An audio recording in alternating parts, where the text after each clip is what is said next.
Hello dear friends in the world. I want to share with you the joy that Africa and Africa One feel being together with you in a connection, perfect connection, and a common and united desire to be Adam, to be a man, and to be in this way similar to the Creator. Dear friends, each one of us, in each of us there is Egypt, there is Pharaoh, and there is Israel. Each day, herein, there is a miracle that friends from the world clay. Thanks to our love, and the writings of the sages and the tens, we are winning the war against the ego, and we are connecting in a perfect connection in order to reveal the Creator. Let us hope that the lights of Passover will help us advance toward more bestow each time, more love, more wholeness, that they will change us more and more, so we may reach a situation of my sons defeated me, says. We must know that the lights of Passover, the lights of Pes, have the power to impart the light of faith. Yet do not think that the light of faith is something small, since greatness and smallness depends only on the receivers. When one does not work on the path of truth, he thinks that he has too much faith, and with the amount of faith he has, he can dispense to several people, and then they will be fearing and whole. However, one who wants to serve the Creator in truth and constantly examines himself, if he's willing to work devotedly and with all your heart, he sees that he is always deficient in faith, meaning that he is always short of it, and only when one has faith can one feel that he is always seated before the King. Africa, please. A question for an active workshop. How can we draw the lights of Passover in the tent? How can we draw the light of Passover in the 10? If we're talking in a 10, there's but one chance to draw the lights of PES, and that is the effort to connect between us. A powerful effort to rise above the ego, to connect in order to ask the Creator to have the strength to exit. Okay, we get checked to what extent we really are walking on the path of truth, to what extent we are corrected and not the friends, and in this way discover more parts that are vacant space and draw the light that will correct them. Exactly. The Creator is disclosing to us how much we're in the desire to receive more and more each time. We need to change the intention to change it. It's not simple. We need each time the light of faith, and to receive the light of faith, we need the forces of the 10. Yeah, power of the 10 is what can advance us, and we need to grip it and also give strength to the 10 and the lights of Passover through our common efforts. And it becomes a common force, it becomes something spiritual. Just like he said that we need to work without receiving a reward to care for the friends, to bring forces into the tent and not demand a thing for myself. Through these forces I bestow to the Creator, yet to be in an elemental before each other. Do you want the friends to always be greater than I am? A silent workshop. Let's enter the lesson with the feeling we are seated before the King. Silent workshop. Let's enter the lesson with the feeling that we are seated before the King. Dear friends, in the first part we will learn a lesson from April 25, 2002. It's based on the article Come On to Pharaoh 1. Let's read it together in the 10. We have 22 minutes. 10s that finish before the time are invited to have a workshop on the basic main principles in the article. Come unto Pharaoh 1.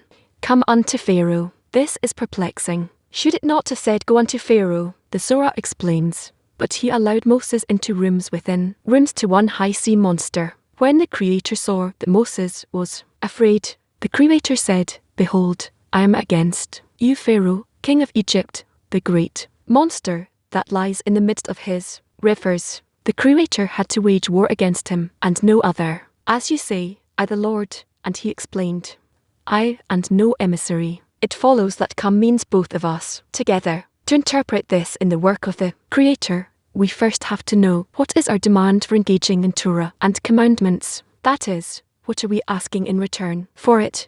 The reward should be clear. To understand that it is worthwhile for us to relinquish bodily pleasures if we understand that this is what interferes with our achieving the goal, which is our reward. To achieve the sublime goal through our engagement in Torah and commandments, meaning that the goal is a reward for relinquishing corporeal pleasures.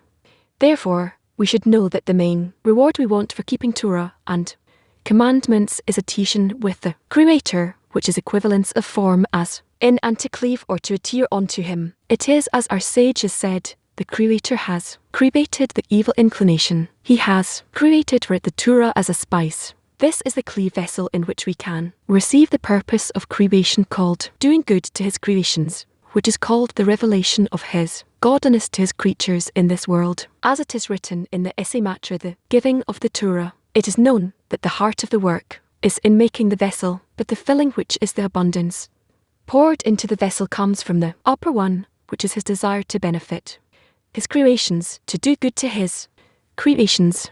Certainly, from his perspective, nothing prevents him from giving to us, and all the deficiencies we feel are because we haven't the vessels to receive the abundance. Since our vessels come from the chattering, this is so because during the breaking of the vessels that occurred in the world of Nekodem, the clipot, and the shells emerged which receive in order to receive, for in spirituality, breaking is similar to breaking a vessel in corporality. With a physical vessel, if it is broken and you pour into it some liquid, the liquid pours out. Likewise, in spirituality, if a thought of will to receive for oneself enters a vessel, the abundance pours out to the external ones, meaning outside of holiness. Holiness means for the sake of the Creator. Anything outside of for the sake of the Creator is called the other side, namely the other side of holiness. This is why we say the Kedusha means to bestow and impurity means to receive. For this reason, we who are born after the breaking desire only to receive. Therefore, we cannot be given abundance, for it will all certainly go to the side of the other side of the is the only reason why we are far from receiving the delight and pleasure that the Creator has prepared for us. For everything that he may give us will not stay with us, but will be lost. As our sages said, who is a fool? He who loses what he is given. This means that the root of the reason we lose is that we are fools. But why must the fool lose it, and the wise keep what he is given? We should interpret that a fool is one who remains with his nature, which is self-love, and does not work on tactics to be able to exit the will to receive. Although there are many ways and tactics to exit one's nature, he remains as naked as on the day he was born without another clothing. A clothing known as the will to bestow. For with the clothing of the stall he can dress the delight and pleasure he should receive. However, sometimes a person begins the work of bestow and explains to the body that this is the whole purpose of the work, to receive vessels of bestow. However, after all the arguments with the body tells him you cannot change the nature that the Creator has created. And since creation is regarded as existence from absence, it is only in the form of desire to receive. So how dare you say that you can change the nature that the Creator has created? It was said about this, come unto Pharaoh, meaning we will go together. I will go with you so that I will change the nature. And all I want is that you will ask me to help you change your nature and invert it from a desire to receive into a desire to bestow. As our sages said, man's inclination overpowers him each day, and were it not for the Creator's help, he would not have overcome it. However, we should understand why the Creator needs him to ask of him. This is suitable for flesh and blood. We want the honour of being asked so as to know that he has helped him. But how can such a thing be said about the Creator? However, the rule there is no light without a vessel, meaning that it is impossible to give someone a filling if he has no desire. As long as there is no desire for something, if you give him, he will have no taste in it. Therefore, he will not be able to appreciate it and will not keep it from being stolen. That is, there are people who do understand the importance of the matter and will take it from him. This is why a person should ask for the Creator's help, so that if he is given some illumination from above, he will know how to keep it from the external one stealing it from him. For they do know the value of any illumination of holiness. For this reason, when a person asks of the Creator to help him, and a true request begins precisely when one sees that a person is unable to help himself, then he knows for certain that there is no other choice but to ask the Creator to help him, otherwise he will remain separated from kasher from holiness, and will have no way out of the state of self-love. Therefore, when the Creator helps him, he already knows it is valuable. It is a valuable asset that must be guarded carefully so the external ones do not take it. Likewise, this says that this is the meaning of the pursuit of the evil inclination, and to make the righteous sin and to cling to holiness. It is so because they have no vitality other than through them. When the good and increase, their lives proliferate. Hence, from now on, do not wonder why the evil inclination chases man so as to take this state to make him sin. Thus, to keep from losing what he is given, one must first make great efforts. For something that comes to a person through labor causes him to keep the thing and not lose it. But during the exertion, when a person sees that the work is still far from finished, he sometimes escapes the campaign and falls into despair. At that time, he needs great strengthening to believe that the Creator will help him, and the fact that help has not arrived is because he has not given the required quantity and quality of labor for preparing the deficiency in order to receive the filling yet. As it is said in the introduction to the study of the 10 item 18, and if one practices Torah and fails to remove the evil inclination from himself, it is either that he has been negligent in giving the necessary labor and exertion in practice of Torah. As it is written, I have not labored, but found do not believe. Or perhaps one did put in the necessary amount of labor, but has been negligent in quality. Therefore, he should pay attention to come on to Pharaoh and believe through the worst possible states, and not escape the campaign, but rather always trust the Creator that he can help a person and give him, whether one needs a little help or a lot of help. In truth, one who understands that he needs the Creator to give him a lot of help because he is worse than the rest of the people is more suitable for his prayer to be answered. As it is written, the Lord is near to the broken-hearted and saves the crushed in spirit. Therefore, one should not say that he is unfit for the Creator to bring him closer, but that the reason is that he is idle in his work. Instead, one should always overcome and not let thoughts of despair enter his mind. As our sages said, even if a sharp sword is placed on his neck, he should not deny himself of mercy. As it was said, though he slay me, I will hope for him. We should interpret the sharp sword placed on his neck to mean that even though one's evil called self-love is placed on his neck, and he wants to separate him, and it wants to separate him from by showing him that it is impossible to exit this authority, he should say that the picture he sees is the truth. However, he should not deny himself of mercy, for at that time he must believe that the Creator can give him the mercy, meaning the quality of bestow, that is by himself. It is true that one cannot exit the authority of self-reception, but from the perspective of the Creator, when the Creator helps him, of course, he can bring him out. This is the meaning of what is written. I am the Lord your God who took you out from the land of Egypt to be your God. This is what we say in the Shema reading, which is assuming of the burden of the kingdom of heaven, that we must know that the Creator is the one who brings one out of the authority of reception called separation and admits one into holiness. At that time to be your God is kept true, for then one is regarded as people of Israel and not as people of the earth. Our sages said about it. Rabbi Yoshua ben Levi said, when the Creator said to Adam, thorns and thistles it shall grow for you, his eyes teared. He said to him, Master of the world, will I and my donkey eat from the same trough? Because he had told him, by the sweat of your brow, you will eat bread.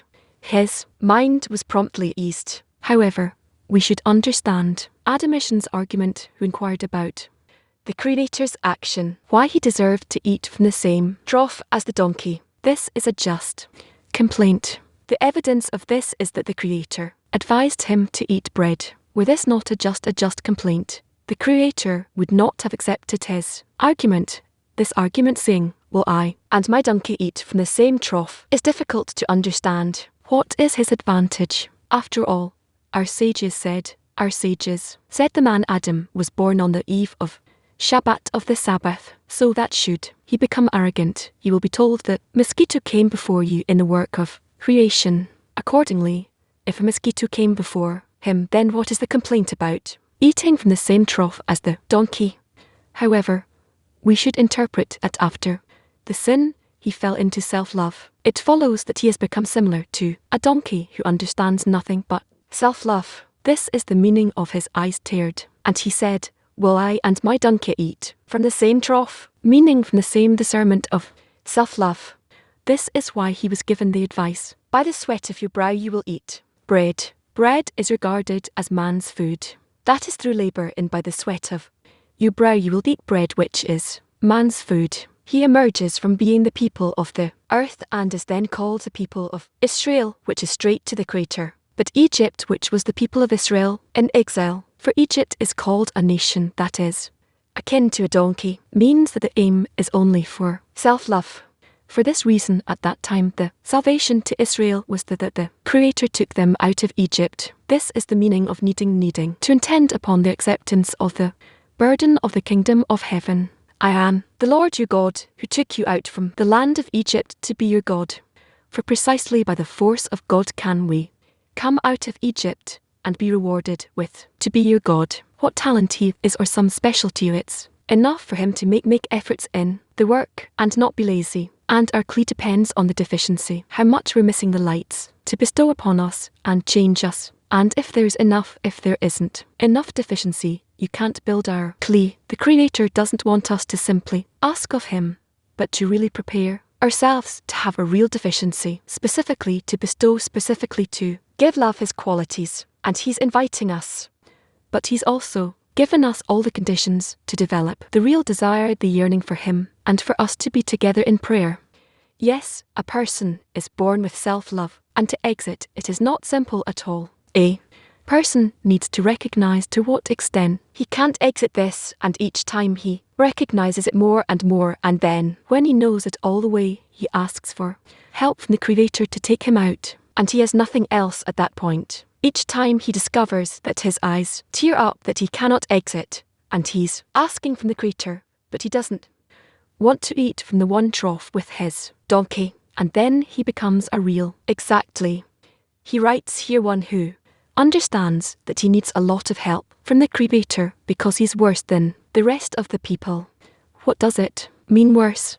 That's what he discovers. He discovers it, and then when he discovers it for real, then instead of praying for anything, he comes to a complete prayer, a prayer that he will correct him. How does he reach a complete prayer? It's written here that a person should watch that he doesn't lose what he's given.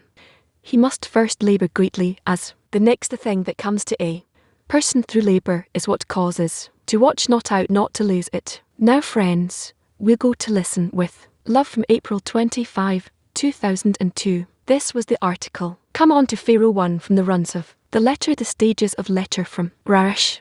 Come unto Pharaoh, meaning a person cannot come to Pharaoh. He identifies with Pharaoh, with evil inclination, and when he identifies with the evil inclination, it doesn't bother him. We can live within our egoism, feel good, and not feel that it disturbs us, that it's contradicted to us, rather to go live a normal regular life like people lived before their point in the heart is felt. That's life, and that's me, and that's it. When does it begin to be common to Pharaoh? When his point in the heart begins to be apparent and in a person, and then he starts to feel that there's him and there's something else outside of him, and then he begins to have a clash between these two things. From this, after great labour, he starts to see that what he thought was his life before is his body, is him. It's actually not him. It's a foreign force that is opposite, that took over him before, to such an extent that he doesn't even know that he's in imprisonment. He was born in the house of imprisonment. He lies there, and that's it. Now that the point in the heart entered him, the godly part from above, he begins to feel that the place that he's in is not his place. This is prison. This is the place of being expelled from holiness. And then the work begins, where he seemingly wants to run away, and he can't. Meaning, come unto Pharaoh is when the Creator sends a person a point in the heart. That's already the beginning of the invitation. Come unto Pharaoh. When a person looks at his Pharaoh, at his nature, from a point of view an inner point in his heart which he goes together with the Creator, and with it it's with his godly part from above. And what does the Creator want from command to Pharaoh to wear down a person to the extent in which on one hand you will hate the Pharaoh, on the other hand you'll see that he himself is not capable with this point in the heart to go to against Pharaoh, that this point in the heart needs to be in order to be saved from Pharaoh, to be adhered to the Creator, which is where she's from her source. That is, a person needs to return himself to the side of the Creator with this point in the heart which is him, and by that disconnect himself from Pharaoh. That's how it actually happens with the exit from Egypt. The first adhesion to Tirmak, the point to the Creator and disconnect from Pharaoh. Then the work begins to be the such that from the point we need to make a part with 620 organs, at a height and intensity similar to the greater. This is done also in the work upon Pharaoh, when a person takes already each and every part of Pharaoh and begins to work with it. In the beginning, he takes all of Pharaoh's parts to say about them that he just wants to be in bestow. By this, he builds his name. Then he takes from each and every part of Pharaoh a little bit in incorporation of parts of reception. By that he builds his, and he leaves Pharaoh himself as the stony heart until the final correction. When Pharaoh becomes also holy, questions, the Creator constantly operates on us. On which part of us does he operate? On our material, on our intention to receive, which is fair, the point in the heart. The Creator operates upon that part that you identify with, that you feel to the same extent in which you feel that part in you, or the Pharaoh, or the point in the heart. Then you feel that the Creator is operating upon you. If you weren't to feel this already, some part of them, then you wouldn't feel that the Creator is operating to begin with. You are in the desire to receive. You're under the control of Pharaoh, as it is written, the people of Israel were in Egypt, but they didn't feel that they were enslaved. When does the enslavement of Egypt begin? When you start to feel the point in the heart, you start to feel that you are in negation of spirituality from spirituality, meaning it's impossible to feel this without that. He writes that through labor in with by the sword of your brow you will eat bread. When a person comes out with his worldliness into straight to the Creator, what is this labor? Again, page 80. It's not important what is written that you're asking about. He writes, but if a person makes labor which is called by the sweat of your brow, that's how he comes out into being Israel. In the sweat of your brow you shall eat bread is called that in the labor that you exert in order to acquire the screen. You come from being a beast who eats in the same trough like the donkey, to becoming an Adam, a man and a man. An Adam lives in reflected light. He eats bread. He doesn't eat the seeds, the wheat grains like beasts, but rather he eats what he made of them. It's the food of man, bread. What's the problem? What's the question? What are you asking about it? I guess it's some kind of labor. What? To bake bread? What are you asking? No, the sweat of your brow. It's as if a person not only makes bread, but also he does it with the sweat of your brow. What is it? It's exertion. I don't want to interpret any more than that. It's enough. In the exertion, the labor, he comes from eating the food of a beast to the food of a man. Yes, what is the quality of the labor? The quality of our effort is the extent in which you care to be connected carefully with all details to godliness at the time when you are in all kinds of events and feelings and states and cases, to the extent in which in each and every of the individual states you go through, in their depth you're connected to their Creator. That's called the quality of the labor, and the quantity of labor in general, in altogether from the opportunities that you were given from above. You use them in practice in order to be in adhesion with the Creator.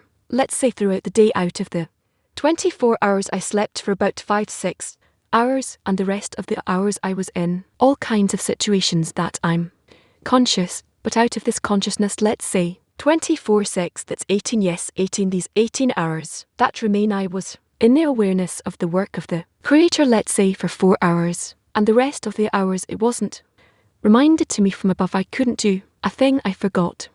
Those 4 hours, I remembered about there being a purpose to creation, that I want to belong to it in general. And from those 4 hours I was also in all kinds of states. Out of these 4 hours I was, let's say, for 1 hour, in the understanding that I myself need to do something in order to advance towards a connection with the Creator. And from that, let's say, for half an hour, I was really in an effort to connect me and what's happening around me, the whole world, all the situations that either that come to me and the Creator as all coming from one to bring me to Him. So, within that half an hour I was in quantitative work. Now from this half an hour I was in a thought that I needed to reach a adhesion with the Creator, a kind of general thought of it, and I was longing for it in general, and let's say for about 5 minutes I was in a state where all kinds of disturbances kind of went all over me, and for each disturbance there was I gripped on more and more by my teeth to connect myself with the Creator and what's happening to me with this disturbance now.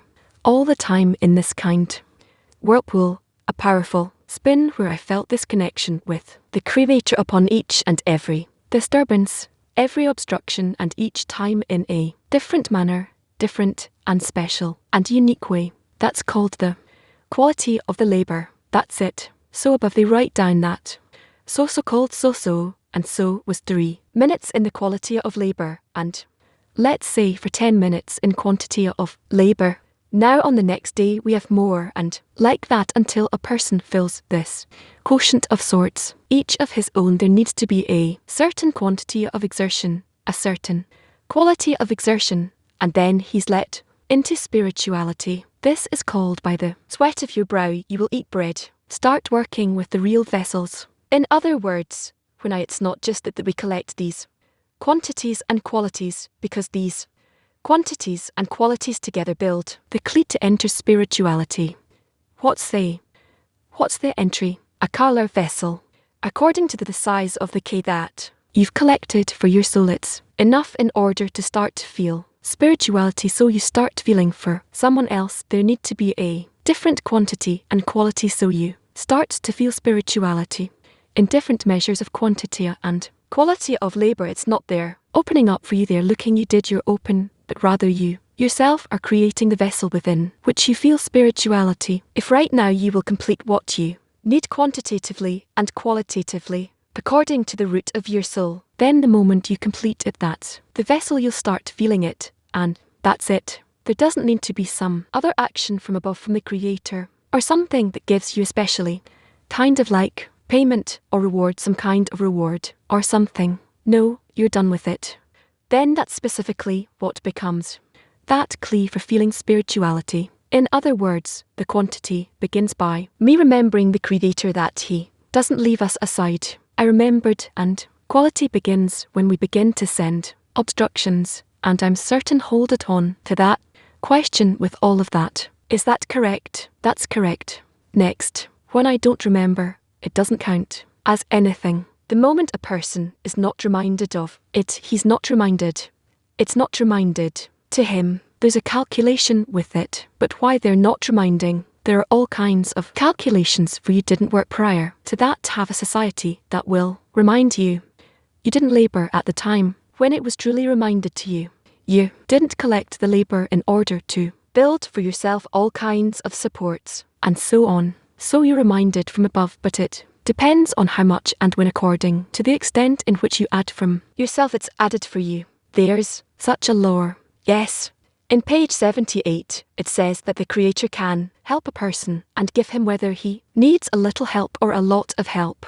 What's the difference between a lot of help and a little help, and what does it depend? A person divides his state. He always kind of gives a remark to his state, whether it's good, bad, harsh, or special, and accordingly he can seemingly turn to the Creator. If it's with small things, it's not worthwhile to turn to the Creator. There's this joke the Georgian praise about next someone else in the synagogue. This one asked for him a little bit for he has today some little success. So Georgian says, what do you need? 100 shekels. Take 100 shekels. Don't bother me.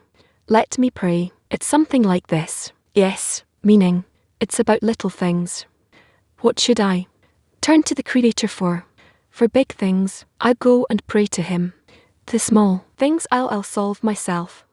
What does this mean? That it's not correct. The approach is incorrect. The approach is false, mistaken by a person thinking that he is capable of doing something alone, and that the Creator he only needs him where he's truly not capable. This happens to us every step along the way in our lives. If we truly had open eyes, we would see that simply you can't move your finger without it being moved from above for you. And then the appeal that addressed the connection with the Creator would be in you necessary. For the smallest thing, for the greatest thing, because it doesn't matter. Also the smallest thing you can't do anything without him, rather he is the executioner. He does, and then you like a shadow.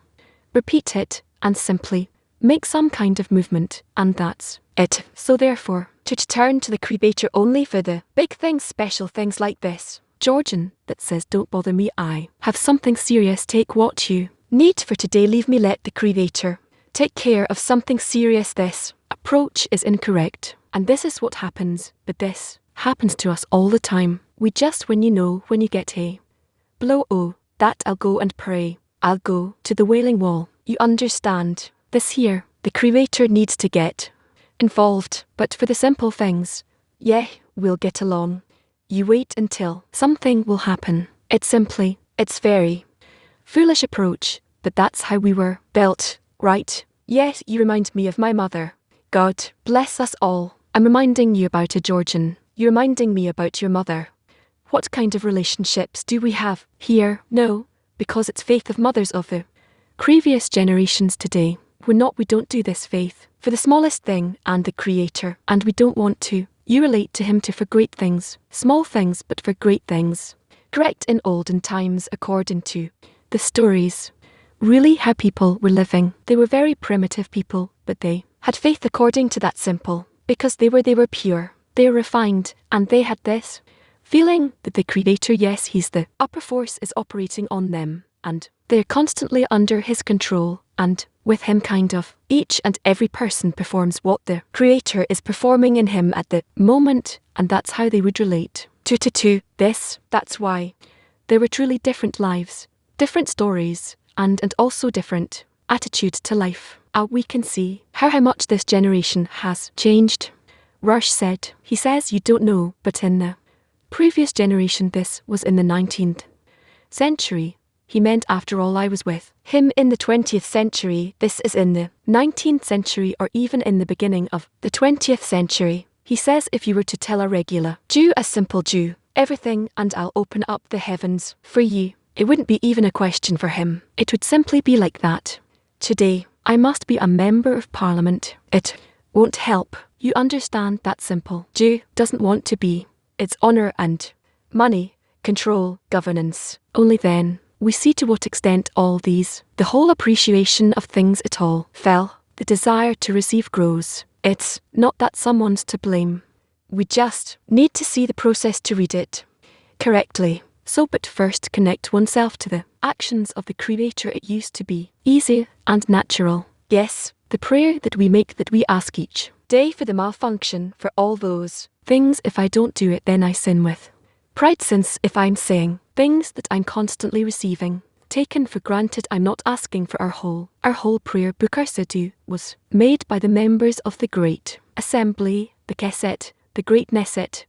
They were the last group of great, powerful Kabbalists. After them, when the temple was ruined, like Barism writes, in the first item of their introduction to Tess, there was this ironclad wall between us and the wisdom of Kabbalah. They were unique, meaning we need to understand that until the reign of the temple there were no factions and parties like someone asked me on the internet, which faction do you belong to? There was nothing there. We're either simple people or Kabbalists. Abraham the first coalesced and all that were past that were after him, either simple people that kind of felt a little bit of their upper force without awareness, no true personal consciousness of it, and Kabbalists. So they composed for us this last group of Kabbalists, the members of the Great Knesset. They composed for us the Siddur, the prayer book, and in the Siddur they wrote the correct state, the corrected state. A person needs to be in throughout all their situation states that he goes through in the spiritual process: morning,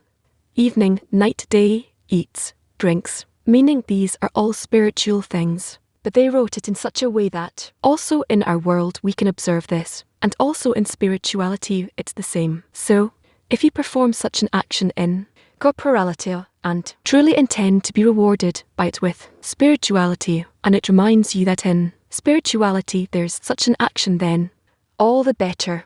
But the action itself and the siddle itself becomes for you a certain method for nearing for so that may be at some point to perform it fully in an internal way. But the way we pray and the way we say it's only from our lip service. There's no kind of the same attitude that should be through the correct relation to it. Did you ask something else? What? When we turn to the Creator, usually it's only about great things. I don't ask Him.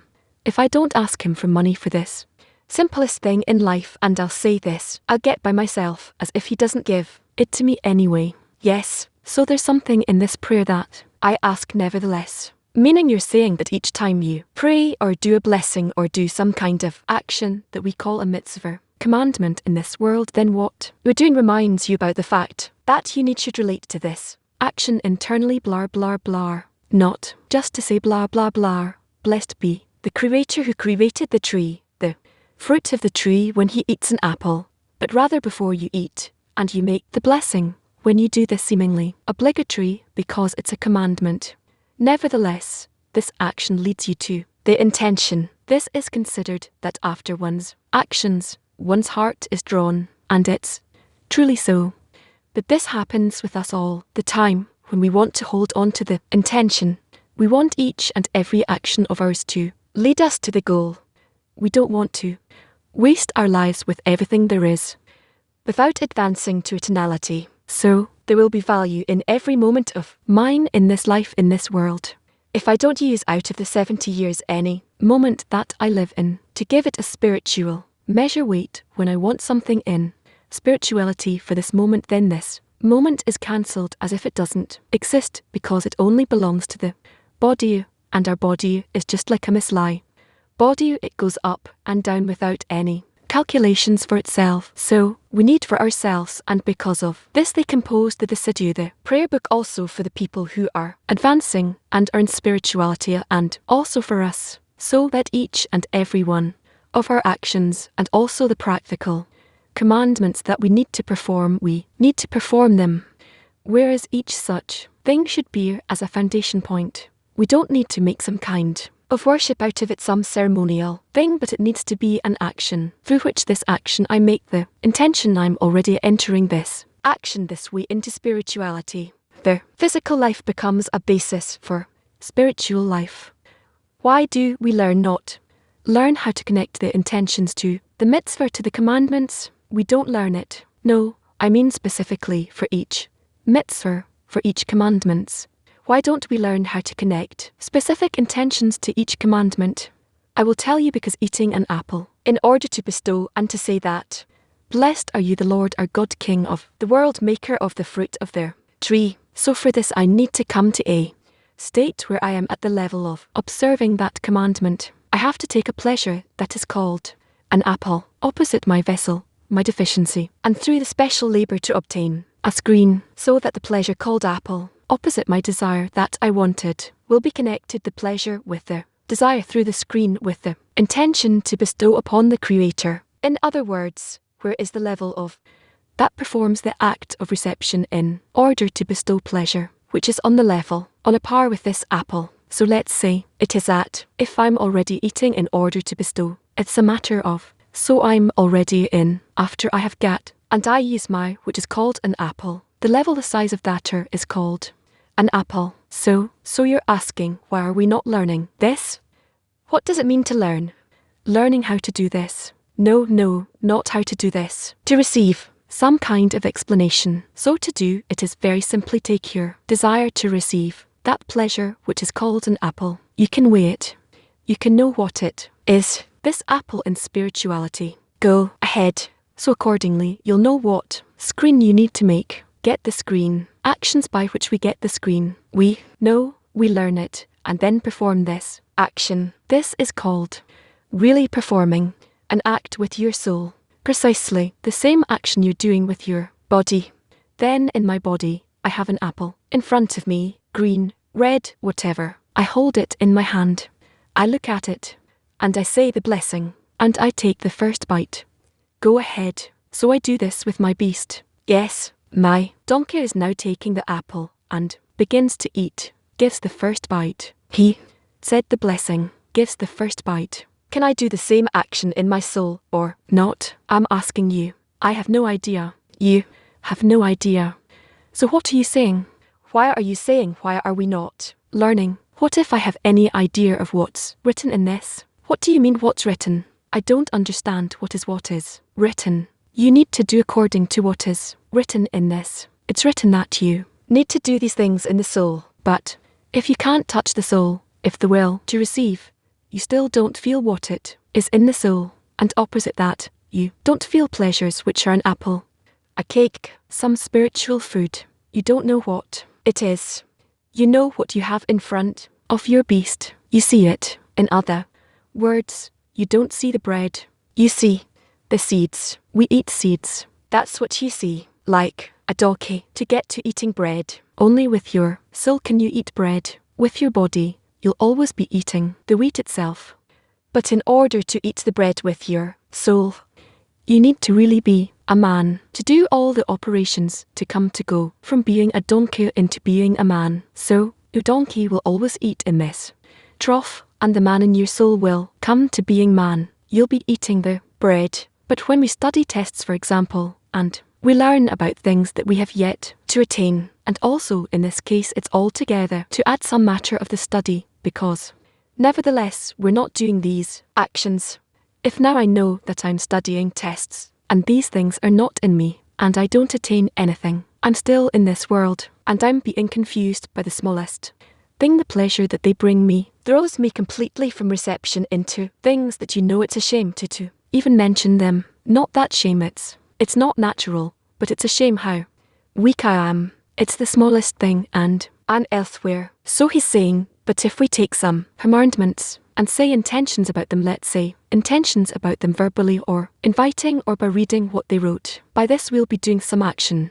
What actions will we be doing? How can you express the intention of the commandment? The same commandment about the apple. Its intention means to know my deficiency for a pleasure called apple, and how I turn it into in order to bestow upon the Creator, and how I really receive that pleasure in me, and in it I feel how I'm giving it to the Creator, and how He enjoys me, how I'm connected by eating that apple, how I'm connected with Him, that He enjoys me and I give Him that pleasure, and we are together in this. Truly, how do I imagine it?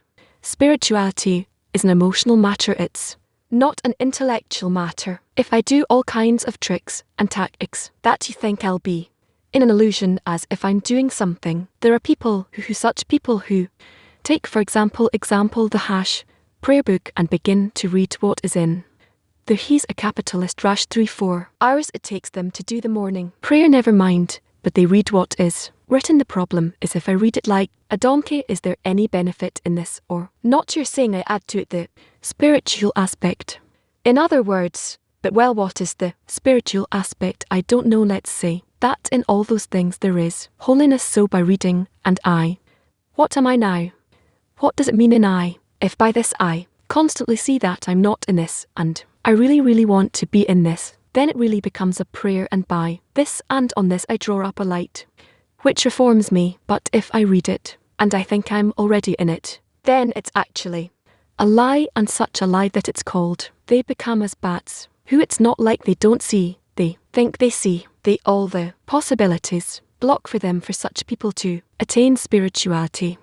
They think that they're already in spirituality. They're telling me, look, I'm reading. It's true that you're reading. You see, you're in what you're reading.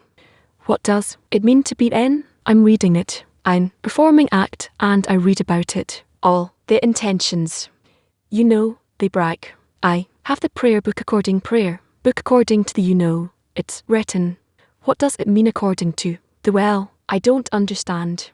What is it? What does it mean according to the R? What is there according to the R? That you meaning when you read, are you reading it the way the R read it? What does it mean according to the? Are you performing such an act? Regular people must not be told this. They need to pray with the intentions that they think that they are putting in their intentions. You know, going into a synagogue while they blow the shofar, the horn, on the Yom Kippur, the Day of Atonement, so they make intentions. It tells him, it's a kind of blow. Before that he stands for a few minutes, kind of shrinks. Inside he almost explodes, and then he blows it. What kind of pressures he does there, I don't know what he needs there, what. You understand, so this is called intentions, and everyone's looking now, it will be something so well. They think this is called labor. Well, but again I'm saying, we must not disrespect it. The problem is that we are too primitive. We can't keep two contradictory things within us. On the one hand, we say it's important, on the other hand to say it is something that, compared to spirituality, it is worthless. We cannot do this, but it's true actually.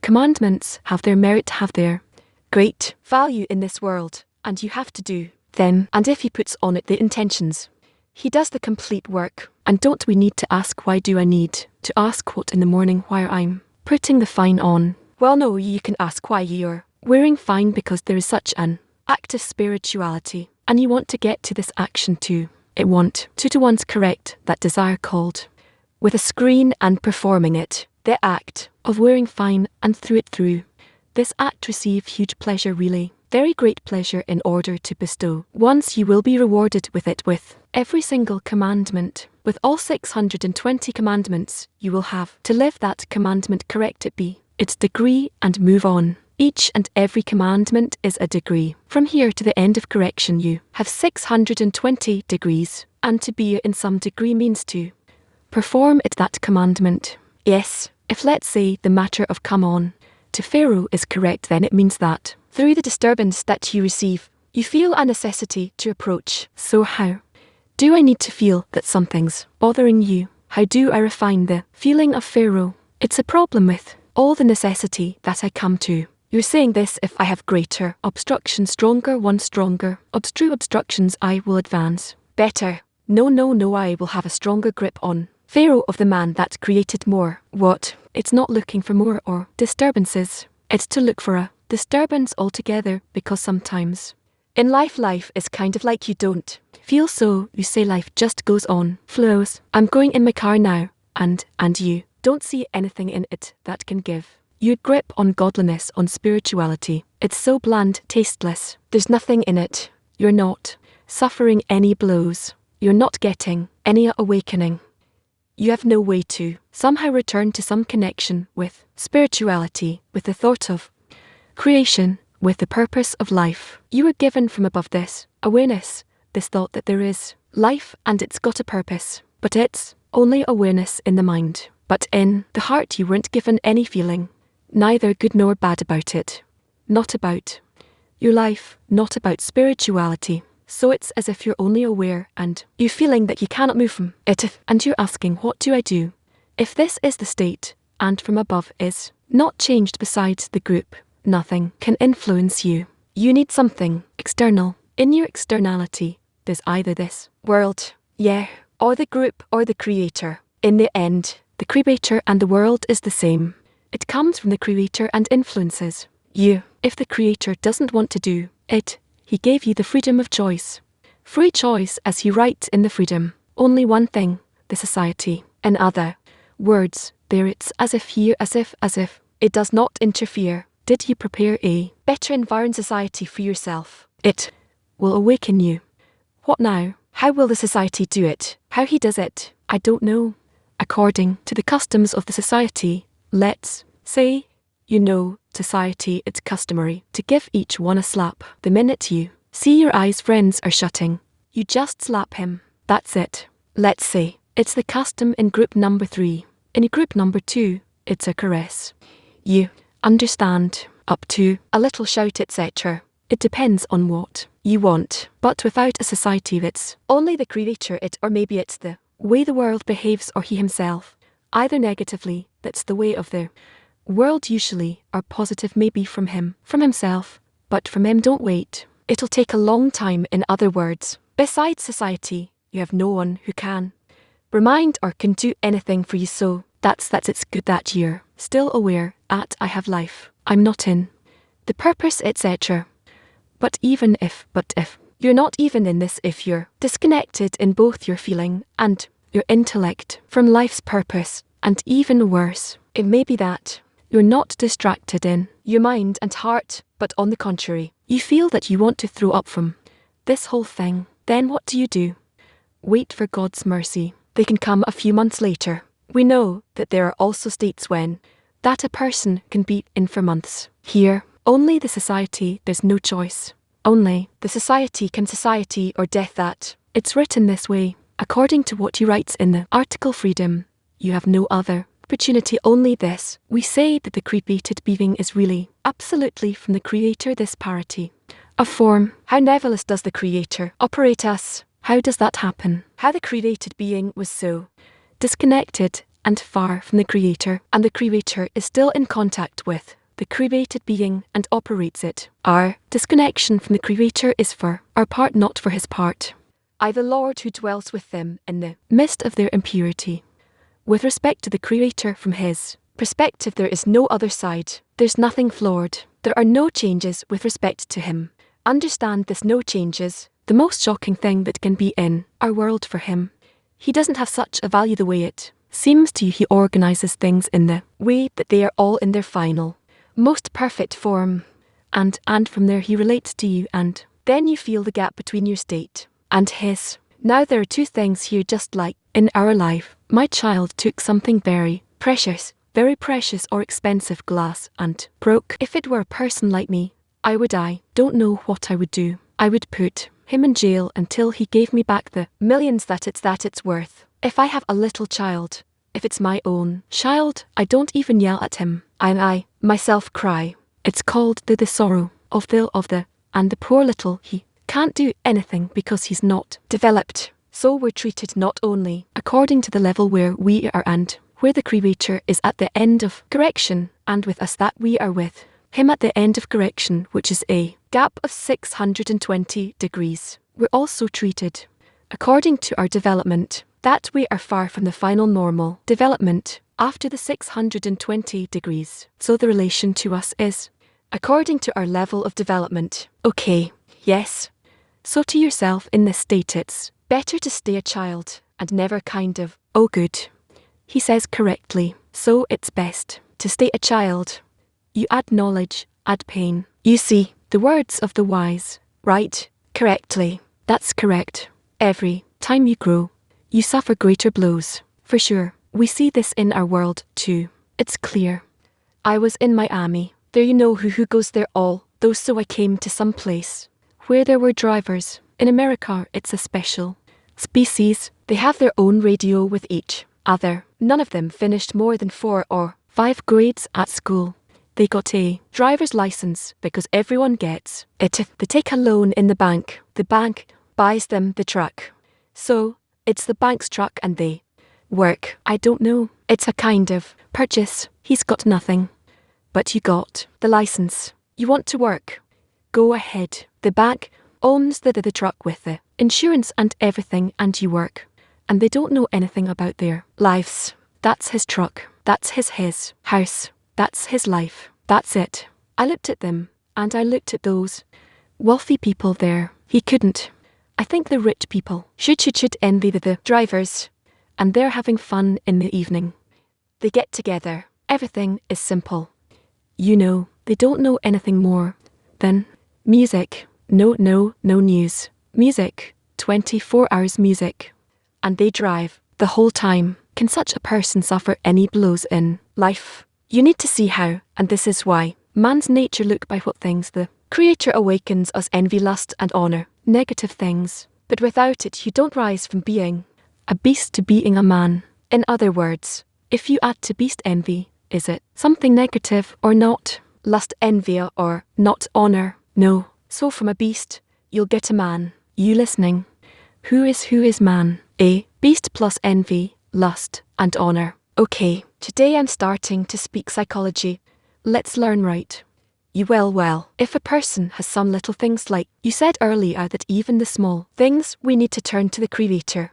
Let's say I want to stop smoking. I pray for such a feeling, help me stop smoking. On the other hand, in my mind. My mind says you're turning to the Creator, and such a thing it's best that you should ask for him to cause me to smoke, or that you're not causing me to smoke. How to create this appeal for these small things? Seemingly, we said that we have to turn to the Creator for everything, also the small things and also the big things. So how to turn in a more correct way for the small things? Oh, so you're telling me, so you're saying this if you say that the Creator is in me and moves in me from the tiniest cell in me, some atoms, and up to the organs in the body, and up to the brain and all the feelings and everything it all he clothed in me and does everything.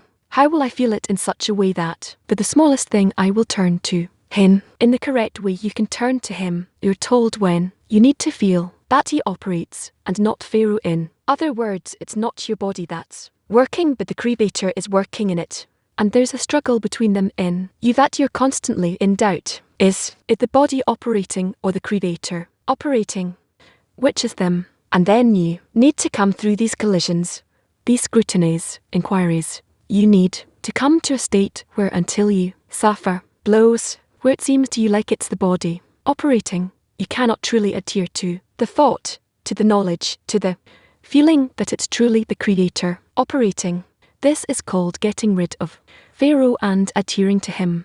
I shouldn't have said it this way. No. There are things a person should get to on his own as well. And now, friends, we will do a workshop between us and summarize the main points that we heard, impressions from the lesson, and what from it we are taking to implement in the 6 minutes, please. Very current is blossoming. This is Passover. This is our holiday. Many things in this lesson and the quality of the exertion we talked about. It's very important that in all the states of all the desires that come to me, I'm adhered to the Creator. I remember there's a purpose of creation and we are holding on to it all the time, and all the states from the Creator in order to reach the purpose of creation. But we need to have the goal in front of our eyes all at all times. Yes, Rob said you can't move a finger if it's not being moved from above, meaning whatever I can move is only my will to receive. It's no longer spiritual. So anything small or great he's doing, and I'm repeating, I'm like the shadow, and to feel that way, by that we actually bring the remedy before the blow and not wait for it, is, yes, smaller or greater deficiency, according to your necessity, 'cause one who comes and asks for 100 shekels, and that's his necessity, he gets an answer right away. He immediately gets the 100 shekels. So it should work. So there are various levels of development, and Rob gave this example of the truck drivers in Miami and how simple their life is, no big aspirations, and it's really just only when a person develops and comes to new deficiencies and new pains, then the more serious questions arise, and we need to be thankful that this pain, this sorrow awakens in us, that thanks to that we ask the questions of who am I, why am I, so forth. Powerful lesson. We heard a lot about intention and commandment. Our whole work in the 10 is to correct ourselves, truly feel the general force in the 10, and it depends on how much we're connected. Specifically in our connection, we correct our intention.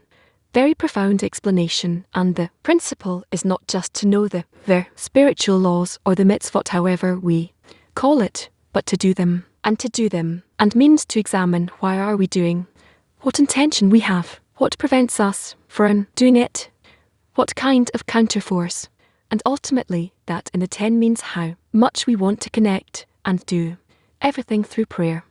You know how we help each other overcome and achieve a true prayer to the Creator. Yes, it's a prayer that gives us all the principles, separates us from person that just a man just lives like these drivers. Oh yes, the desires for life, and our spoke about the quantity and quality of the exertion, how important it is, how much a person invests. Then he uses envy, lust and honor. He can reach because these are our lives in the length of our days, because he relates everything to the Creator, and he doesn't just live. He has the intention to adhere to him, and then every desire works so that he won't just use it in order to receive for himself.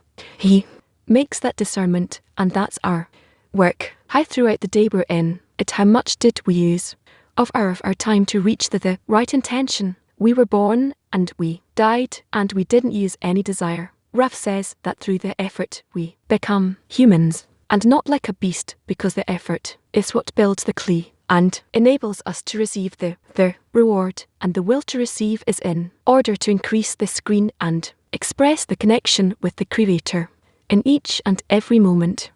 That's our effort, and from that we then make the vessel to reveal the Creator. Burkham, he said that according to our development, and we're in our distance from the end, and do realize it for the friends, I understand that everything we see in our eyes is a stage that is right now in the middle of the work. So from my perspective, only to love the friend. The first topic is the Exodus from Egypt. We will start with it and read excerpts on that. Then we'll go to another topic, the miracle of the Exodus. Then we're going to go to, and the king of Egypt died, and eventually, and the children of Israel cried, and their cry came unto God. So everything is based on the writings of Rashim. Clips from our dear Raf.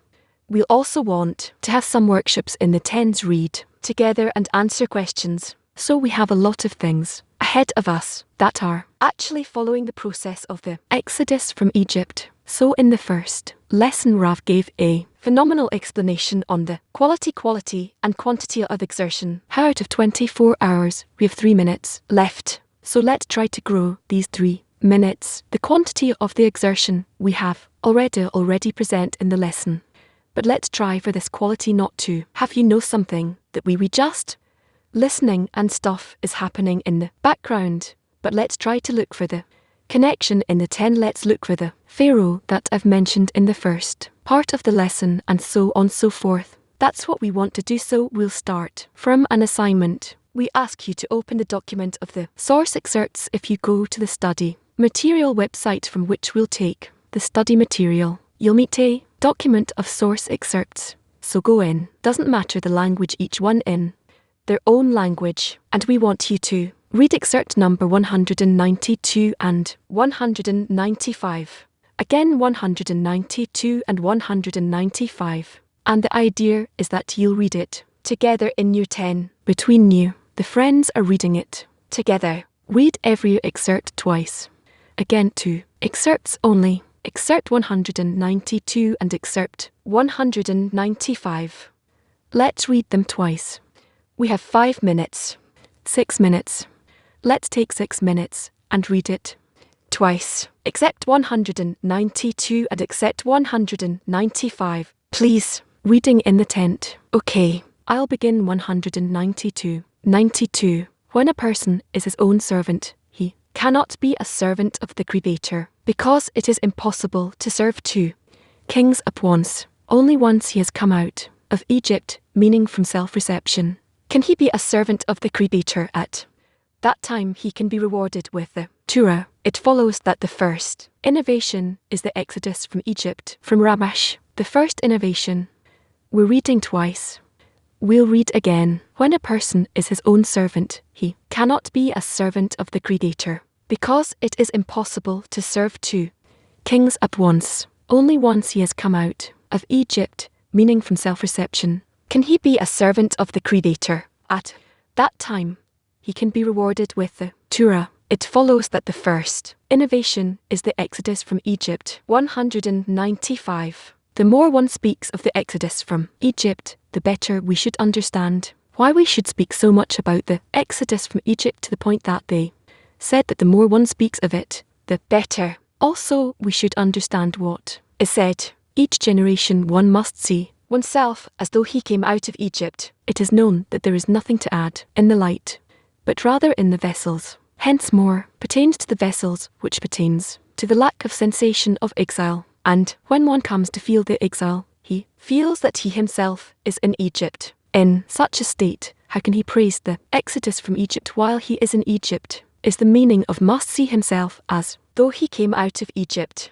Again, the more one speaks of the Exodus from Egypt, the better. We should understand why we should speak so much about the Exodus from Egypt, to the point that they said that the more one speaks of it, the better. Also, we should understand what is said. Each generation, one must see oneself as though he came out from Egypt. it is known that there is nothing to add in the light, but rather in the vessels. Hence, more pertains to the vessels, which pertains to the lack of sensation of exile, and when one comes to feel the exile, he feels that he himself is in Egypt in such a state talking, and he prays the exodus from Egypt while he is in Egypt. This is the meaning of must see himself, as though he came out from Egypt. Yes, now we're going to watch clip number 8. King of Egypt died. We need to understand these two is coming from the upper force. Besides him, even when we see the different forces, and that are opposite to the upper force, we should say no, this is the upper force that appears to us in this way. So we would arrange ourselves, arrange our focus, the way we see him, wish to see him, to detect him, so that there is no other force, and there cannot be any other force, but it appears to me because inside I'm not arranged correctly. I have this double vision, crossed internally, when I'm standing in my corner looking at him and accepting him in this way. That's the correction. The correction is taking place throughout the entire way, and that's what we have to do in general. When does it start? From when the king of Egypt died. Once I begin to determine that there is no other force against the upper force, there is none else besides and besides the upper force, then that's really the sign that I'm starting to come out from under the rule of Pharaoh to the rule of the Creator, of the dominion of the Creator, and that's the sign that I'm coming out of Egypt. It's not a physical exodus. Of course, it's not even, maybe not so much emotional as it is first mental, intellectual. That's how we first should take it, and then it enters the emotions, and we begin to live it more and more till we begin to accumulate such impressions, and we begin to reveal him. The upper force is that for the image of that force which surrounds us, supports us, leads us, guides us toward corrections, and all the corrections are in order to determine that there's not besides him in each and every state. So we are continuing with the excerpts. Now we're going to read excerpts with the headline, The Miracle of the Exodus from Egypt, and we read items 197 till 200. So that's 4 excerpts.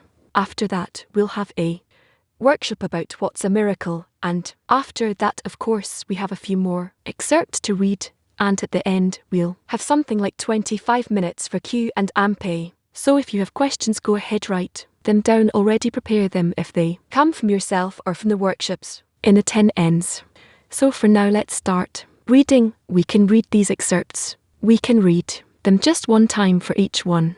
197a. Miracle implies something that a person cannot obtain. That is, it is impossible for one to obtain it unless through a miracle from above. Only in this way is it called a miracle. For this reason, when a person comes to a state where he already has recognition of evil, that it is impossible for him to emerge from the domination of the nations of the world in him, that Israel in him is in exile under them, and he sees no way that he can emerge from their power, and the Creator helps them and brings them out from the authority of the nations of the world and turns it around so that the people of Israel governs them. This is called a miracle. From Article 11. What placing the candle on the left means in the word. 198. The Creator delivered them from the land of Egypt, meaning that the Creator brought them out from under the afflictions of Egypt. One should believe that as this miracle happened in the Exodus from Egypt, every single one who is walking in the work of the Creator must believe that the Creator will deliver him. For it is truly a miracle that one exits the governance of self-love and cares only about that which belongs to the benefit of the Creator. From Rash. What placing the Hanukkah candle on the left means in the work 199. Man's ability to change nature is only in the hands of the Creator, meaning that he made nature and he can change it, and this is called the Exodus from Egypt, which was a miracle. This is why it is written come, meaning both of them together, as we say come together. Likewise the Creator and Moses. From Article 17. What is the assistance that he who comes to purify receives in the work? 200. A person sees that there is no way that he will be able to work with the desire to bestow, and not for his own sake. Such a thing can happen only through a miracle from above. And indeed this is called the Exodus from Egypt, meaning to emerge from the mind he has by nature, where it is impossible to move unless he enjoys it. Conversely, here he is asking the Creator to give him the strength to work where he has no feeling or flavour, but to believe that the Creator enjoys this work, since it is all in order to bestow. Again, except 197. A miracle implies something that a person cannot obtain. That is, it is impossible for one to obtain it unless through a miracle from above. Only in this way is it called a miracle. For this reason, when a person comes to a state where he already has recognition of evil, that it is impossible for him to emerge from the dominant domination of the nations of the world in him, that Israel in him is in exile under them, and he sees no way that he can emerge from their power, when the Creator helps them and brings them out from the authority of the nations of the world and turns it around so that the people of Israel covers them. This is called a miracle. Rush. What placing the Hanukkah candle on the left means in the work. 198. The Creator delivered them from the land of Egypt, meaning that the Creator brought them out from under the afflictions of Egypt. Okay, we hope that everyone had enough time to read. We're not doing it just for nothing. We'll be set to down to create this lesson. We wanted that the words of Rabash and Balaam will bring us into this conversation about Passover. We write 2 topics. One is about the Exodus from Egypt, the matter of the Exodus, and the second speaks of the miracle of the Exodus. Now let's go and have a workshop. We just read excerpts on the topic of the miracle of the Exodus from Egypt. And here we're talking about a miracle. And the question for our workshop that we want you to scrutinise based on the words of Rabash or what you heard from Raf, what you know from the study. If we're talking about a miracle in Egypt and a miracle comes from the Creator, if a miracle comes from the Creator, what is our work in this process? Again, if we're speaking of a miracle in Egypt and a miracle comes from the Creator, it's very clear. That's what it says in the excerpts. In that case, what is our work in this process? If it's a miracle that the Creator does 6 minutes, again we have to come to a true request from a broken heart that we ourselves cannot exit Egypt. We have to truly reach recognition of evil in our hearts, that we truly want to come out of Egypt. Well, in short, these are our efforts to connect, and our understanding that without the Creator, we cannot rise above the ego. We can't. We have to ask the Creator, and He makes the miracle.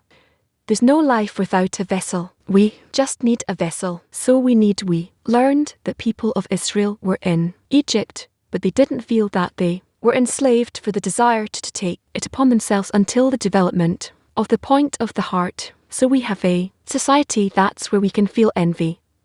We can feel lust, honor. We can feel the opposition to spirituality, and that's the meaning of feeling quantity and quality and choosing a society, choosing the friends. And because the Creator gave us this concealment, and we don't see that everything is good that does good, and we have all kinds of challenges, we have to work with our hands and legs and work to achieve those vessels as I and Sanker spoke about. So this comes from our efforts. And at the end, of course, we're all like puppet on screens, and the Creator does everything. But for us, it seems like efforts, and Ruff tells us that we have to work in the group. We have to care for our friends. That's the bottom line. In the work in the group, we come to a state where I will hate the Pharaoh, and when I hate the Pharaoh, there's room to ask the Creator to make a miracle and save me from Egypt. Man should have such confidence that he trusts that the Creator will take him out. That's Rush writes that the Creator will deliver him, and that's really a miracle to come out of self-love. So in the whole time of the work of the person, on the one hand it's a miracle, on the other hand a person should always feel that the Creator will make this miracle happen, and it won't be something that is doubted. Yeah, it's clear that it's a miracle. But so long to come out of Egypt. It takes time until we build the deficiency for the quality of bestow, and we demand the light to help us. Before that we cannot advance, as the friend said, until the point that the heart doesn't awaken. After it grows, in our correction in the 10 and our connection from that we advance. Of course the light influences us, but it comes from here, from the 10, and because of that we don't wait for a miracle as a gift from the Creator. We rather have to be worthy of it, and we really have to go deep into the sense of the recognition of evil, that we're under the rule of the ego, because we have to build that state, to aspire to it. See how much we need to be in force of bestow on true love of friends, and where's the difference between being in that state and what we're building, and we want to increase our deficiency for the goal to come from exile to redemption. So a miracle is actually a result of our actions. Exactly. If the Creator does the miracle, where is our work? What should we do? So He will make miracle. He will do it. But who's going to reveal it? What this beast of love that just chases pleasures and then dies? Well, what kind of miracle can it discover here begins to work in the group, the reforms that from this point we need to develop the vessel. Without this vessel, there's no one to reveal, to see the miracle, how great it is that the Creator can do it. And without it, we're just beasts. And here we become a spiritual vessel. And only together we become, because if I love myself, I will remain in this vessel. And if I love friends, I will feel them. I will add them. And together with them, I feel I want them to feel it, and not me. Yes.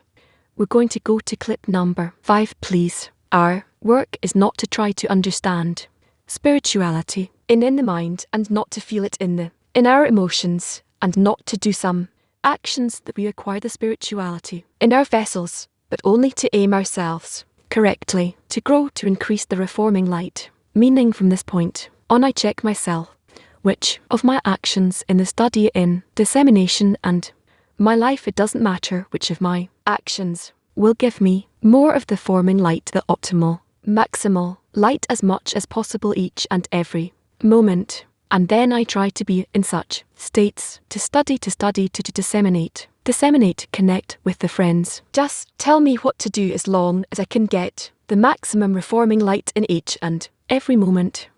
That's what we need, and not necessarily for me to yearn to understand and to know and to feel, because I'm still trying to obtain spirituality in my own vessels, which is certainly a mistake. I need to yearn for a miracle, for this to happen, and it doesn't have anything to do with us, but only with our deficiency for it, and the people of Israel's side from the work, and then it happens. That's why the exodus from Egypt is called a miracle, and this approach has to be for all of our study, for our lives, for our livelihood, for the entire time that we're in the preparation stage. What are we preparing ourselves for? A miracle. What are the conditions by which this miracle could happen? We need to scrutinize at. We need to yearn for that. We need to do that. What is the advice of Rabash here? Exactly, because he says what we feel, that we are more and more immersed in our will to receive. Rabash tells you that stop yearning to reveal the Creator through science. It's not going to happen. Rather, you need to bring science and all other forms in this world of our connection with nature in order to explain to people who are still distant from the method of Kabbalah. You can obtain the benefit from life only through this method called the wisdom of Kabbalah, by attaining the upper force, which happens when we bring ourselves to a point where a miracle can happen with us, meaning inverting our nature from reception to bestow. And then we move to the upper era in the new dimension. Our entire life, our world, everything was created and exists in this way, so that as quickly as possible we can reach the upper dimension. What is this method to believe in miracle? What does it mean not to believe in the miracle? But let's say that through science or all kinds of other wisdoms, we can come to a state where we all see we are in the will to receive. We can agree on that. That's our nature. That's how electrons spin, and atoms and molecules and all of life, also mentally, psychologically, physiologically, whatever. You can say it's all connected, and it all works according to the will to receive. It gives each and every connection. Life is different types of connections. It gives every connection its optimal form, but that's a different kind of life. There's another kind of life. It's not where matter checks itself to constantly find the most convenient or comfortable form where it spends the least amount of energy. If it's we're talking about the inanimate form, or if it has the most convenient feeling, which is relative to the part that feels like. Animals that animate degree animate I also refer to humans, who are also animals. There's also a form of a different form of life, which is not from the matter that simply wishes to arrange itself in the most convenient way for itself, rather that it feels that it's in a single system with all of its environment, and not that it arranges everything to feel comfortable relative to itself, but it understands and it feels that it needs to arrange itself to be comfortable and convenient relative to all of reality. And in this way, when it begins to arrange itself relative to all of reality, it begins to see that all of reality is himself, as we learn from perception of reality. From that he gets a new perception. Now your question is, hold on, if I will feel all of reality is mine, and in it I will want to be connected to everything, and I will arrange myself in such a way that I will want to bestow to everyone, because it's mine. Just like now I wish to bestow to every cell in my body, or every part, or every piece of my property. Am I acquiring a new form by that, or is there a new type of attitude? So no, there is a new type of attitude. Here, it's not some great trick where I will feel all reality is mine, and I have to love everybody. Rather, it's because this is an integral, approachal, egoistic. What is the miracle here? It's not that the whole world and me are in a single system locked in cogwheels, and of course I have to care about others, and they will care about me, and everybody will feel good. No, this is the degree of connection that we are speaking of, and we are disseminating that to the 70 nations. But in truth, we are speaking about the correction, where love covers all transgressions. My ego remains, my ego expands to cover the whole world, but above it, I'm building the quality of bestow, an attitude of bestow outside of me in spite of my ego. That's something that defies explanation.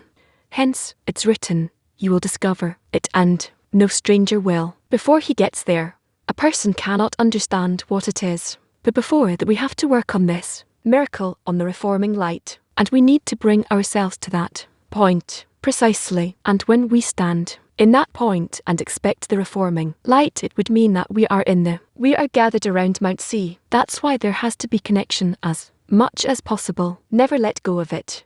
Concentrate ourselves together and come to a state where we are unable to connect, and then we demand. And here is the process of the exodus of Egypt and the revelation of the Torah. Yes, what we heard now, the approach to the study needs to be that we expect a miracle. It's interesting because on the one hand writes in the study of the very much like a textbook, and seems like the study needs to be intellectual, but their approach to the study look at these transitions that exit the miracle of the exodus, crossing the barrier, then the miracle of Kanukah, which is acquiring vessels of bestow, or the correction of vessels of bestowal, then the miracle of Pim, which is the end of correction. In all these stages, there's always what's called a miracle. And so that's the approach we need to have. Even though intellectually it's weird, it's strange what you want us to be ashamed of what you give us. Give us work. We'll do the work. We won't get any free gifts from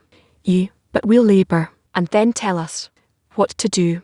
We'll do it. And here now it's precisely a miracle, meaning there has to be a detachment between the actions we do and the outcomes we get. And what's important is that expectation for a miracle. We want to continue this miracle, the miracle of the reforming light, and continue to expect it to change us so we can give contentment to the Creator, not to forget about it. That's what's important to us.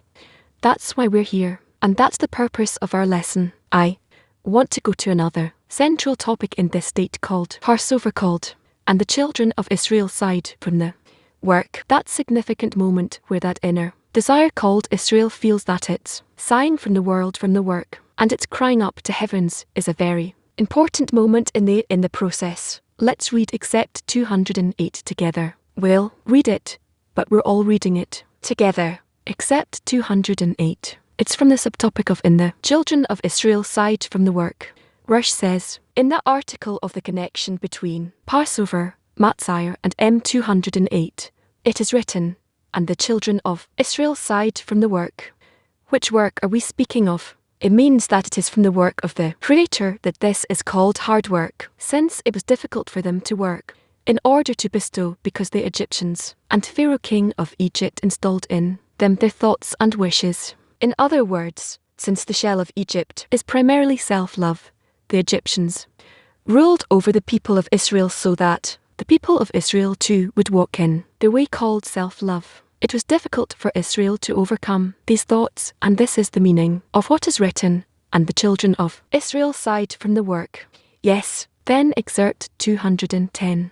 And the children of Israel sighed from the work, and they cried out, and their cry went up to God from the work. That is by asking for help they had to be given new lights each time. As he says in the Zohar, that the help is G, that is given from above is regarded as a holy soul, and by this the people of Israel will need the great lights, because otherwise they cannot emerge from the control of the Egyptians. It follows that the Creator's reply was that he would give them the need to ask for help, which is that each time he will show them more bad, so they will constantly need to ask for bigger help. By this the light of the purpose of creation will be revealed to them. Look, we see that in Egypt, Pharaoh suffers blows from the Creator, yet we also see that the people of Israel also suffer. That's interesting, a person who is in the middle.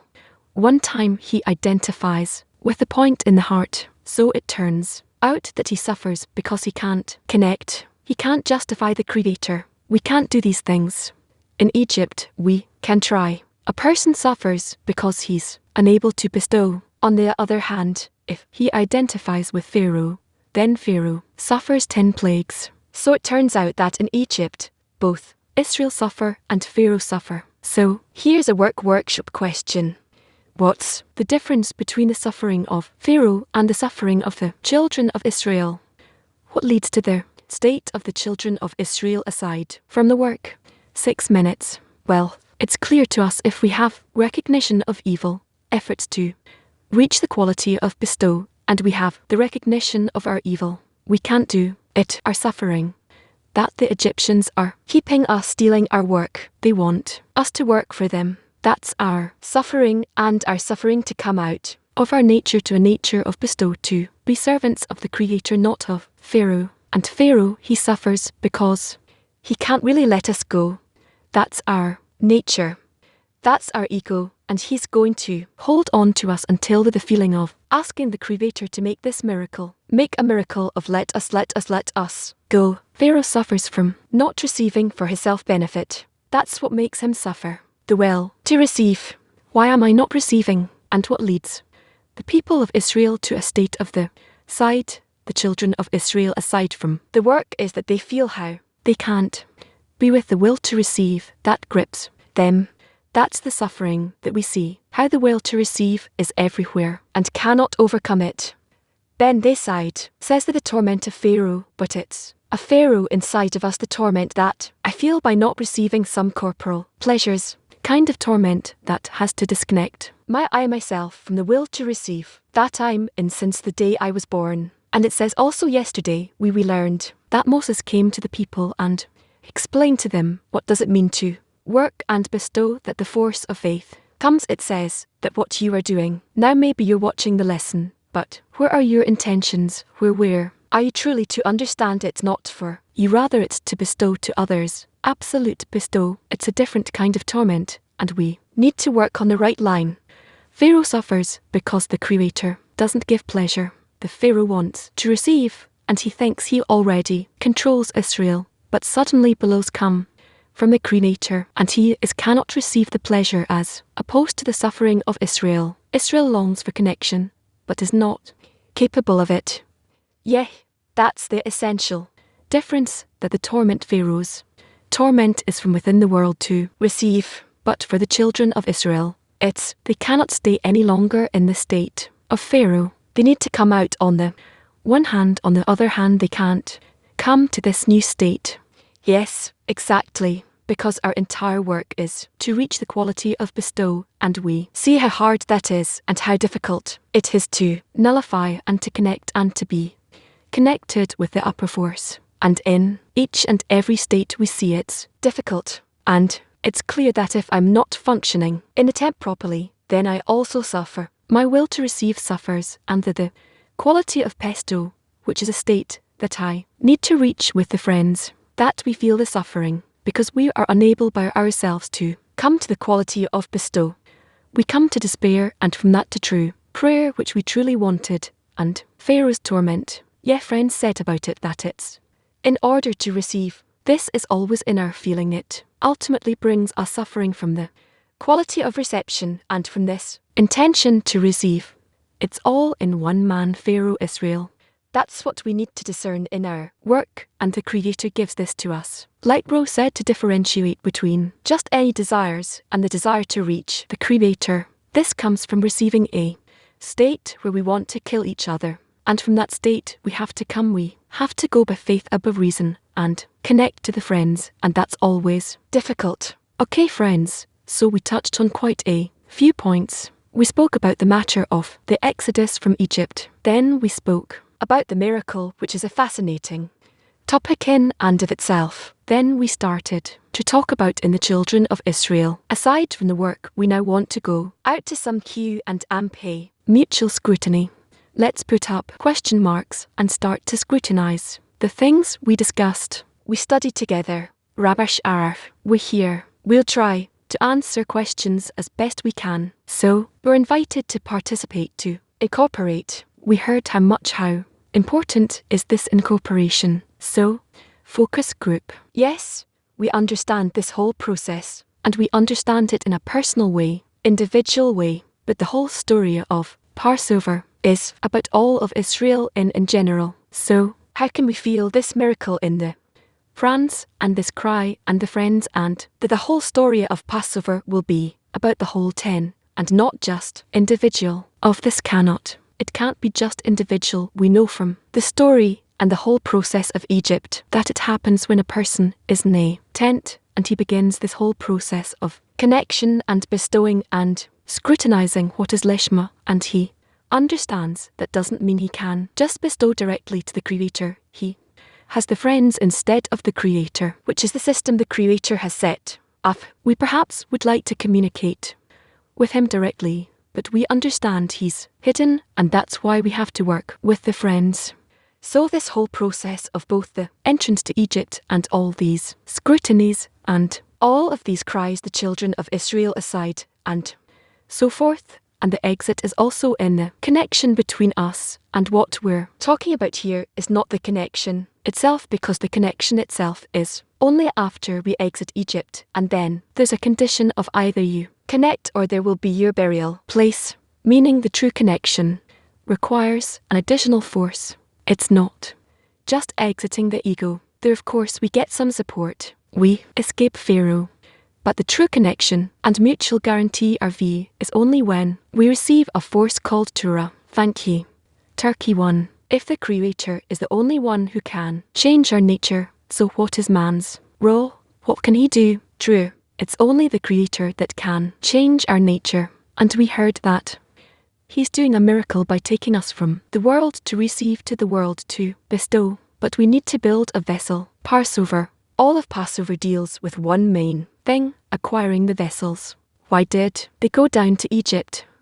What is Abraham's question? How will I know that they will inherit it? Abraham looks at himself and sees he has a small vessel, Abraham, inside of us, not somewhere there. And he sees that he lacks the vessels with which he can reach the end of correction. And the Creator tells him, because your children will be strangers in the land of Egypt. Don't worry, he said. They will go down to Egypt to borrow these vessels. We need those vessels, but we have no desire for it, no yearning. Ruff always says that we lack necessity. We don't have it.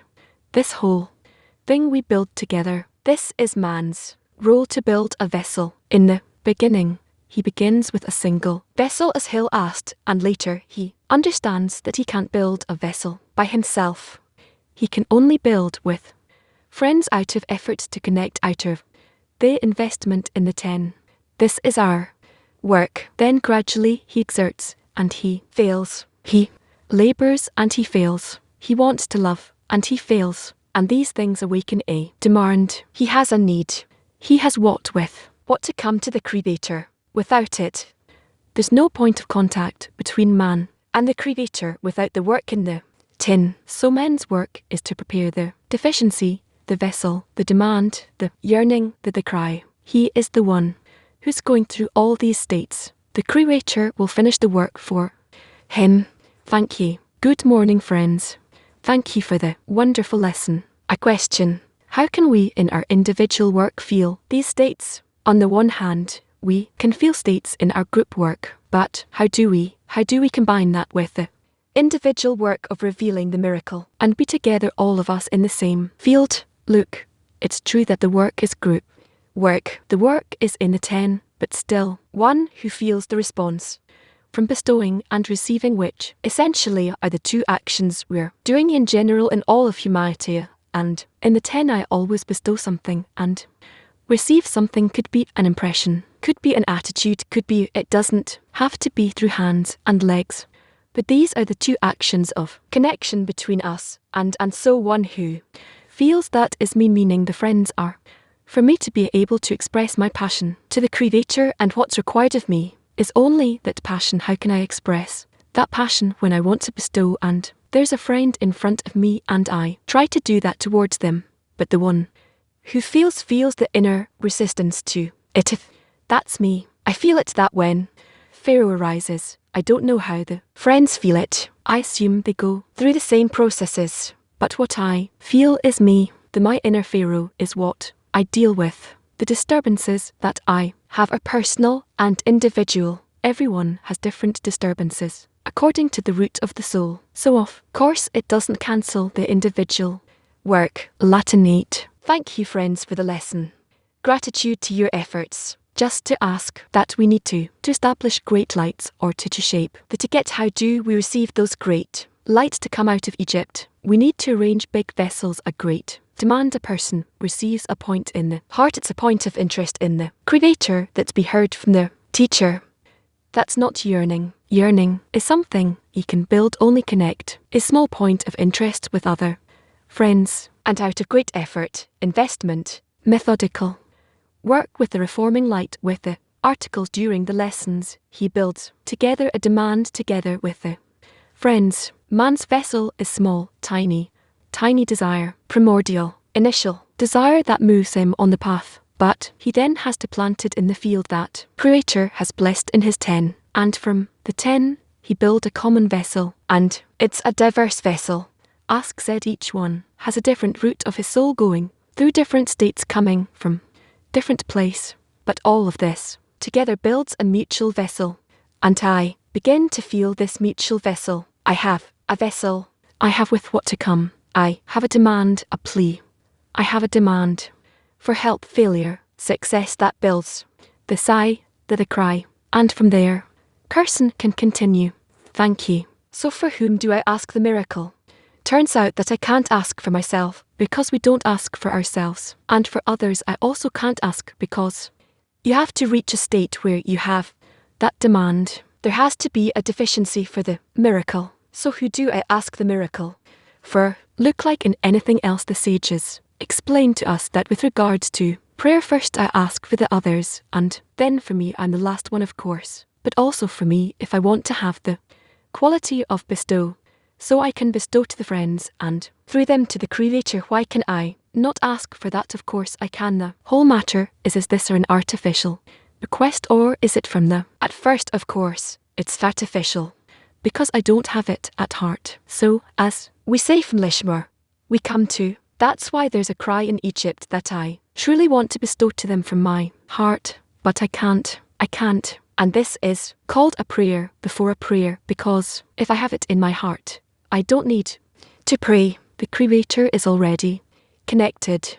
It's a system that's connected to my heart. And in the meantime, my heart radiates or broadcasts on different wavelengths and what the Creator perceives. Let's say, we're happy to see you gathered, and more friends have gathered.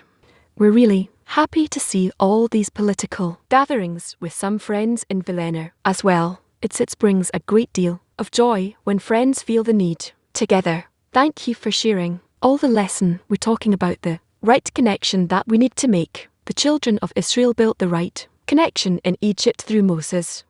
Directly, they couldn't make contact with the Creator. In our case, Mosh Mashiach Messiah is our dear Raf. So is it correct that in the group we will receive in order to bestow to Araf, and through that bestow to the Creator.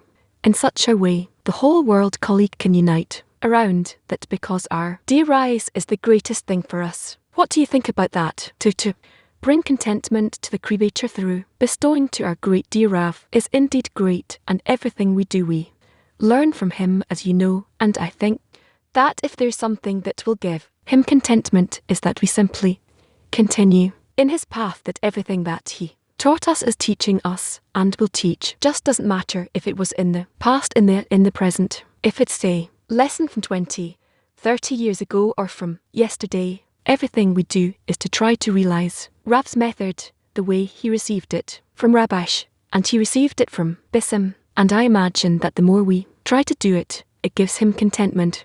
So let's all try to do it. We all love him, and we all owe him greatly. Thank you for the question. We have translation. Why we need go to out of Egypt. If we don't go to God of Egypt, what's the difference? We are remain in the Egypt. Jacob repeat. Why we need to go out of Egypt. If we remain Egypt, what's the friends? The Creator created us in the form, and mute yourself from English through all these discernments in Egypt. And we have to be there for quite a long time, even according to the story. So, according to our work in the 10, we also see that it requires an extended period in order to undergo all the discernments, and from the opposeness as its rights. The light excels from darkness, from the disparity of form, from finding all the corruptions in our nature. Only that way can we ask for help and quality of bestow from the Creator, meaning we can't ask for it like a little child. Let me bestow. You don't understand what it means to bestow. You need to check, why do you need this? What conditions you need to meet. Like in our world, a person can't go to the bank and say, give me money. You need these guarantees. You need to meet many conditions in order to receive that. Hello teachers. How is it possible to build a common vessel with the friends? Can you give an example? How can we build a mutual vessel with the friends? By studying together. We start from that.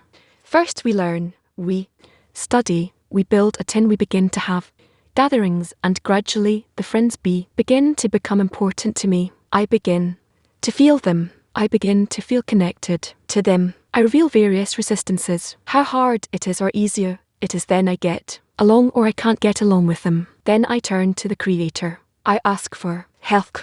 We continue this process, and gradually a special connection is forming.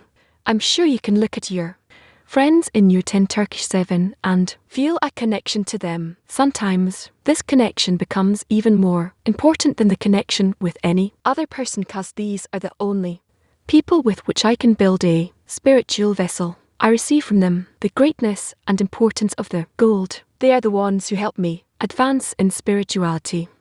When I think of spirituality, I think of them first, and gradually this is getting built, not overnight, not from one action, not from one moment. It's a process, and let's not forget about the miracle that Rob mentioned in the first part. The miracle of the reforming light. Ultimately, it is the one who is doing the work. We just need to yearn for it. Dear friends, in the first part, we will learn a lesson from April 25, 2002. It's based on the article Come On to Pharaoh 1. Let's read it together in the 10. We have 22 minutes. 10s that finish before the time are invited to have a workshop on the basic main principles in the article. Come unto Pharaoh 1. Come unto Pharaoh. This is perplexing. Should it not have said go unto Pharaoh? The Zohar explains. But he allowed Moses into rooms within rooms to one high sea monster. When the Creator saw that Moses was afraid, the Creator said, Behold, I am against you, Pharaoh, king of Egypt, the great monster that lies in the midst of his rivers. The Creator had to wage war against him, and no other. As you say, I the Lord, and he explained. I've and no emissary. It follows that come means both of us, together. To interpret this in the work of the Creator, we first have to know what is our demand for engaging in Torah and commandments. That is, what are we asking in return for it? The reward should be clear. To understand that it is worthwhile for us to relinquish bodily pleasures if we understand that this is what interferes with our achieving the goal which is our reward. To achieve the sublime goal through our engagement in Torah and commandments, meaning that the goal is a reward for relinquishing corporeal pleasures. Therefore, we should know that the main reward we want for keeping to commandments is a teaching with the Creator, which is equivalence of form as in and to cleave or to adhere unto him. It is as our sages said, the Creator has created the evil inclination. He has created for it the Torah as a spice. This is the clay vessel in which we can receive the purpose of creation called doing good to his creations, which is called the revelation of his godliness to his creatures in this world. As it is written in the essay Matan, Torah, the giving of the Torah, it is known that the heart of the work is in making the vessel, but the filling, which is the abundance, poured into the vessel, comes from the upper one, which is his desire to benefit his creations, to do good to his creations. Certainly, from his perspective, nothing prevents him from giving to us. And all the deficiencies we feel are because we haven't the vessels to receive the abundance. Since our vessels come from the shattering, this is so because during the breaking of the vessels that occurred in the world of the clipot and the shells emerged which receive in order to receive. For in spirituality, breaking is similar to breaking a vessel in corporality. With a physical vessel, if it is broken and you pour into it some liquid, the liquid pours out. Likewise in spirituality, if a thought of will to receive from oneself enters a vessel, the abundance pours out to the external one's meaning outside of holiness. Holiness means for the sake of the Creator. Anything outside of for the sake of the Creator is called the other side, namely the other side of holiness. This is why we say that Kedusha means to bestow and Tam impurity means to receive. For this reason we who are born after the breaking desire only to receive. Therefore, we cannot be given abundance, for it will all certainly go to the side of the other side of the is the only reason why we are far from receiving the delight and pleasure that the Creator has prepared for us. For everything that he may give us will not stay with us, but will be lost. As our sages said, who is a fool? He who loses what he is given. This means that the root of the reason we lose is that we are fools. But why must the fool lose it, and the wise keep what he is given? We should interpret that a fool is one who remains with his nature, which is self-love, and does not work on tactics to be able to exit the will to receive. Although there are many ways and tactics to exit one's nature, he remains as naked as on the day he was born without another clothing. A clothing known as the will to bestow. For with a clothing of bestow, he can dress the delight and pleasure he should receive. Yes, however, sometimes a person begins the work of bestow and explains to the body that this is the whole purpose of the work, to receive vessels of bestow. However, after all the arguments with the body tells him, you cannot change the nature that the Creator has created. And since creation is regarded as existence from absence, it is only in the form of desire to receive. So how dare you say that you can change the nature that the Creator has created? It was said about this, come unto Pharaoh, meaning we will go together. I will go with you so that I will change the nature.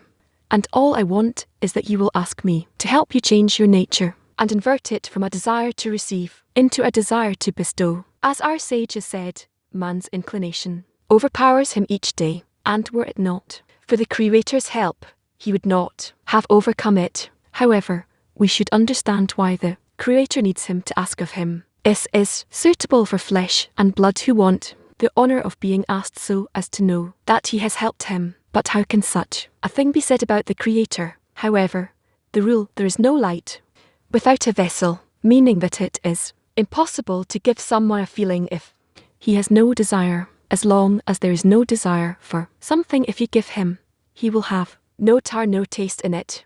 Therefore, he will not be able to appreciate it, and will not keep it from being stolen. That is, there are people who do understand the importance of the matter and will take it from him. This is why a person should ask for the Creator's help, so that if he is given some illumination from above, he will know how to keep it from the external one stealing it from him. For they do know the value of any illumination of holiness. For this reason, when a person asks of the Creator to help him, and a true request begins precisely when one sees that a person is unable to help himself, then he knows for certain that there is no other choice but to ask the Creator to help him. Otherwise he will remain separated from holiness and will have no way out of the state of self-love. Therefore, when the Creator helps him, he already knows it is valuable. It is a valuable asset that must be guarded carefully so the external ones do not take it. Likewise, this says that this is the meaning of the pursuit of the evil inclination, and to make the righteous sin and to cling to holiness. It is so because they have no vitality other than through them. When the good and increase, their lives proliferate. Hence, from now on, do not wonder why the evil inclination chases men so as to take this state to make him sin. Thus, to keep from losing what he is given, one must first make great efforts. For something that comes to a person through labor causes him to keep the thing and not lose it. But during the exertion, when a person sees that the work is still far from finished, he sometimes escapes the campaign and falls into despair. At that time, he needs great strengthening to believe that the Creator will help him, and the fact that help has not arrived is because he has not given the required quantity and quality of labor for preparing the deficiency in order to receive the filling yet. As it is said in the introduction to the study of the 10 item 18, and if one practices Torah and fails to remove the evil inclination from himself, it is either that he has been negligent in giving the necessary labor and exertion in practice of Torah. As it is written, I have not labored, but found do not believe. Or perhaps one did put in the necessary amount of labor, but has been negligent in quality.